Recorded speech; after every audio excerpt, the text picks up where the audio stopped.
এই তরমুজ খেতে অনেকক্ষণ আগেই আসছি, কিন্তু মালিক পক্ষ খুঁজে পাওয়া যায় নাই। ঠিক আছে, ইতিমধ্যে আমাদের মালিক পক্ষ এসে হাজির হয়েছেন। আচ্ছা, এত দেরি হয়েছে কেন আপনার এই খেতে আসতে? আমরা কিন্তু অনেকক্ষণ আগেই আসছি। আসলে আমি তরমুজ বিক্রি করতে হাটে গেছিলাম, আমাদের ছোট্ট একটা হাট ছিল সেখানে, কিন্তু যে পরিমাণ আপুরের ভিড় লাগাইছে তরমুজ বিক্রি করতে করতে আমি ক্লান্ত। তো আপনি কত একর জমিতে তরমুজ গাছ লাগাইছেন? 8.5 একর। কিরকম টাকা খরচ পড়ছে? অনেক টাকা খরচ পড়ছে, যেটা ক্যালকুলেট করলে অনেক টাকা হয়, কিন্তু আমি সেটা বলতে চাই না, তবে অনেক টাকা। আচ্ছা, আপনি কি ধরনের কষ্ট হয়েছে? ফসল ফলাইতে অনেক ধরনের কষ্ট হয়েছে, যেটা শারীরিক মানে পরিশ্রম? ভাষায় মানে প্রকাশ করা যাবে না।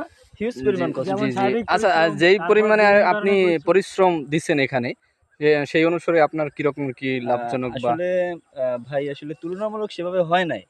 জি গেল জি বছর যেভাবে হয়েছে সেই অনুযায়ী এবছর অনেকটা কম। আমার যেটা বাজেট ছিল, মানে আমার মনে মনে যেটা ছিল যেটা আমি পাবো, সেটা মনে হয় পাবো না। তবে আলহামদুলিল্লাহ, আল্লাহ পাক যা দেয় শুকরিয়া আদায় করি। যতটুকু হয়েছে ততটুকু খুশি, মানে আমার লস হবে না। যাক, আলহামদুলিল্লাহ, যতটুকু হয়েছে আল্লাহর কাছে হাজারো শুকরিয়া, শুকরিয়া, আলহামদুলিল্লাহ। খুশি। জি জি। তবে আপনাদের এইখানে ঠিকানাটা যদি বলতেন, যদি কারো প্রয়োজন হতো তরমুজ। এটা হচ্ছে খুলনা ডিভিশনে বাগেরহাট মোড়লগঞ্জ উপজেলার।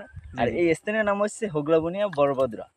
আচ্ছা, যদি কারো প্রয়োজন হয় তরমুজ, হ্যাঁ, ডাইরেক্ট খেতে আইসা যদি খাওয়ার ইচ্ছা হয়, অবশ্যই আমি দিতে পারবো তাকে। আমি মানে খাওয়াইয়া, তার যদি পছন্দ জি জি হয়। জি জি। আর যেটা, এটা একদম ছোটটা। হ্যাঁ, এটা তো ছোট। হ্যাঁ, অনেক বড় বড় তরমুজ আছে, ছোটটা, খেতে হ্যাঁ, দেখছি। বড় বড় আছে। জি জি। এটা আপনি ভালো লাগছে এই জন্য এটা হাতে নিছেন। হ্যাঁ হ্যাঁ। ঠিক আছে ভাইয়া, ধন্যবাদ। ঠিক ঠিক আছে, আপনারা আবার আসবেন ইনশাল্লাহ।